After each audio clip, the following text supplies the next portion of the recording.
lectrice, chère lecteur, ici Madame Lee, en direct de son petit studio d'enregistrement et ça fait longtemps que je n'ai pas fait de vidéo, pour parler de littérature. Alors aujourd'hui, permettez-moi de partager avec vous un livre que j'ai adoré et que j'ai lu cet été. Alors aujourd'hui, j'aimerais parler de Pavillon lointain de, M.M.K. et pourquoi? Ben, parce que j'ai trouvé que c'était une lecture qui m'a marquée en plus de son nombre de pages, hein, parce que je crois que dans mon édition de poche, ce livre fait, environ 1050 pages. Alors c'est un beau pavé, hein. D'ailleurs, je participe au défi Les Pavés, organisé par Moka. Alors pour moi, c'est une façon intéressante d'aller à la rencontre de mes gros livres que j'ai dans ma bibliothèque depuis un certain temps. Alors pourquoi Pavillon lointain? Mais parce que quand j'étais enfant ou adolescente, je me souviens plus, j'avais vu une superbe télésérie avec des acteurs et des actrices magnifiques. Et évidemment, ça m'a fait rêver à l'Inde, avec tous les beaux costumes, etc. Donc, j'avais été enchantée par cette histoire. Alors, il me tardait de lire le roman parce que je ne l'avais pas encore lu. Donc, voilà ma décision, pourquoi j'ai décidé de lire ce récit. Et ben, que raconte-t-il, ce récit? Ben, ça raconte l'histoire, surtout les destins d'Ash et d'Anjuli, au 19e siècle en Inde, durant la colonisation britannique. Alors le premier apprend à l'âge de 11 ans qu'il a des parents britanniques lorsque celle qui l'a élevé décède et elle lui révèle la vérité le concernant. Elle s'appelle Sita, c'est une servante. Ben, Ash va partir étudier en Angleterre, pardon, pour évidemment faire carrière plus tard, pour rejoindre le régiment des guides et rejoindre évidemment l'Inde qui est son pays en fait. Il l'a dans la peau.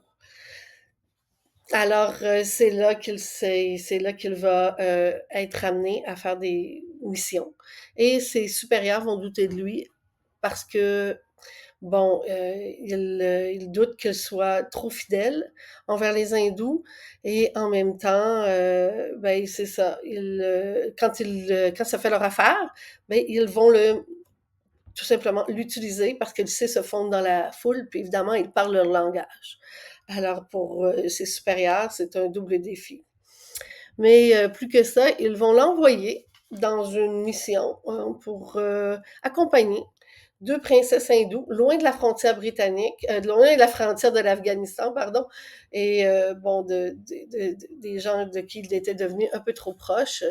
Et ben c'est ça. Ash va se retrouver à accompagner deux belles princesses qui doivent rejoindre leur futur époux, le Rana de Bitar. Alors Ash va comprendre rapidement que ces princesses qui partent de Carid Todd, difficile à prononcer, et que Caridod, en fait, est le lieu de son enfance et que des princesses, Anjuli, est son amie de toujours. Donc, est-ce qu'il va y avoir une belle histoire qui vont se tisser entre les deux? Ou au contraire, Ash tient-il trop à ses racines de soldat et à ses amis, en fait, dans l'armée pour qu'il s'intéresse trop de près à Anjuli? Alors, c'est un petit peu ça, l'histoire et je dois vous dire que de l'histoire avec un grand H, il y en a dans ce récit. L'autrice connaît bien l'Inde, elle y a vécu. Alors, c'est vraiment excellent en ce qui concerne les faits historiques. Ça me faisait penser un petit peu à Autant n'emporte le vent de Margaret Mitchell. Je sais pas s'il y en a qui l'ont lu, mais les références historiques sont excellentes également. Alors, voilà un petit peu mon résumé. Et ma perception de ce livre-là, ben, j'ai adoré, tout simplement. J'ai adoré, même si c'est un pavé, même si je connais presque pas l'Inde. En fait, je suis jamais allée là et je me suis jamais vraiment trop intéressée à ce pays. Et bon, j'ai rêvé avec ces deux êtres qui sont magnifiques, ces deux personnages magnifiques. Et bon, je me suis souvenue de la belle Anne Julie et ses magnifiques yeux dans le film, ben dans la mini-série, pardon. Et que dire hein, de ce titre Pavillon lointain que je trouve tellement beau, hein, comme si ça nous amenait dans un ailleurs autre. Et surtout, on apprend pourquoi l'autrice a donné ce nom dans le livre. Mais surtout, c'est la condition des femmes qui m'a un peu marquée, m'a plus fait un petit peu sourciller, pas rien qu'un petit peu, beaucoup, surtout en ce qui concerne le sort la sœur d'Anjoli, qui, elle, va devoir mourir brûlée vive sur le bûcher pour accompagner son époux dans la mort. C'est la tradition, il n'a même pas 20 ans. Hein, c'est triste, c'est funeste. Alors permettez-moi de vous lire un passage que j'ai trouvé splendide. Or, la silhouette menue qui suivait le corps de son mari, non seulement n'avait pas besoin d'être soutenue pour avancer, mais elle se tenait très droite, rayonnant de fierté et de dignité. Ses petits pieds, déchaussés, qui n'avaient jamais foulé que des tapis persans, où la fraîcheur du marbre poli progressait lentement, mais d'un pas résolu dans la poussière, et leur empreinte était aussitôt effacée par les baisers d'une foule en adoration. Chouchila était vêtue d'écarlate et d'or, comme H l'avait vu à la cérémonie du mariage, parée des mêmes bijoux. Des rubis saignaient son front, sa gorge, ses poignets, ses chevilles pendant à ses oreilles et changeant ses doigts.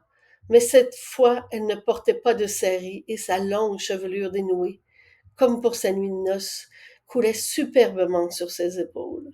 Elle semblait absolument inconsciente de cette multitude de gens qui se bousculaient pour l'applaudir, essayaient de toucher sa robe ou lui crier de les bénir, tout en regardant avidement son visage dévoilé. H vit ses lèvres muer et devina qu'elle répétait l'invocation séculaire accompagnant le dernier voyage du mort. Ram, ram, ram, ram.